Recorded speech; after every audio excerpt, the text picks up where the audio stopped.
বন্যার কারণে রাস্তার মধ্যে প্রচুর পানি উঠে গেছে। এখানে রিক্সা, মোটরসাইকেল এগুলা চলাচল আগের মতো স্বাভাবিক না, তুলনামূলক কমে গেছে অতিরিক্ত বন্যার কারণে। দর্শক, এখানে কিন্তু মানুষ হেঁটে আসতে পারতেছে না, হেঁটে আসলে প্রায় মাজা সমান পানি হয়ে যায়, এজন্য আসতে পারতেছে না। খুবই ভয়ঙ্কর অবস্থা। এটি লক্ষ্মীপুর জেলার একটি দৃশ্য। তো আপনারা সবাই শেয়ার করে দেন। দর্শক, আপনারা সবাই একটু ভিডিওটা শেয়ার করে দিবেন প্লিজ। লক্ষ্মীপুর জেলার সংবাদ খুব একটা প্রচার হয় না।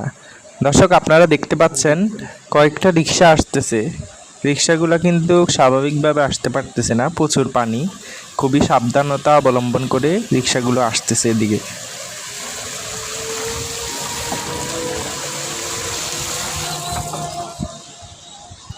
দর্শক, আপনারা ভিডিওটা শেয়ার করে আমাদের পাশে থাকবেন ইনশাল্লাহ।